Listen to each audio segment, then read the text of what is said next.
તો જય માતાજી મિત્રો, સ્વાગત છે બધા જ મિત્રોને આપણી યુટ્યુબ ચેનલની અંદર। તો મિત્રો તમે આપણી ચેનલમાં નવા આવ્યા હોય તો આપણે ચેનલને સબસ્ક્રાઈબ કરી નાખજો। તો મિત્રો આપણી ચેનલમાં મળશે નવા અને અનોખા વિડીયા।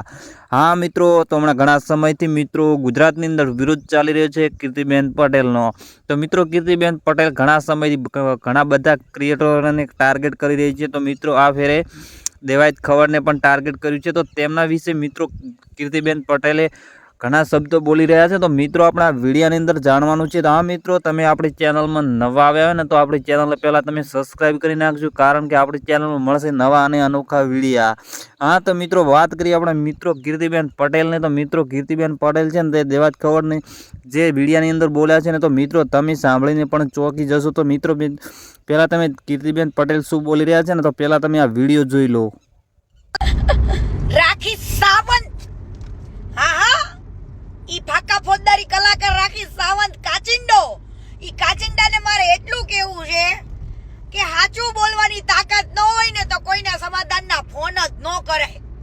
અને હાલ કદાચ હું ખોટી હોય તો મઢડા હાલ માં સોનબાઈ પાએ અને એકવાર મઢડામાં આવીને કહી દે કે કીર્તિ ખોટી છે હાલ।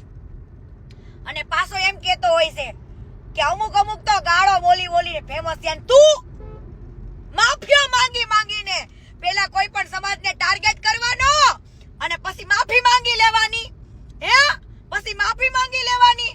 તો ભાઈ તું તો કેટલા તારા રંગ છે ની ખબર જ નથી, સ્ટેજ ઉપર શું બોલવું શું ના બોલવું એની ભાન જ નથી, હે કિસ્સો કરવી ના કરવી ને એવી કિસ્સો કરે છે ને ડાક પડી જાય છે।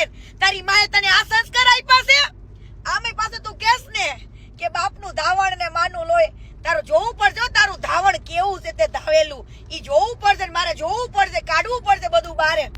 પેલા તું માફી માંગીને ફેમસ થયો છું 18 વર્ષનું, પેલા એમ કે 18 વર્ષને હું જોડે રાખું, પેલા 18 વર્ષમાંથી કોઈ સમાજને તે બાકી રાખ્યો માફી માંગવામાં? કોઈ પણ દીકરીને બાકી રાખી? હે રંડુડિયા, બાકી રાખી તે? હાલી જ છૂટ્યો છું?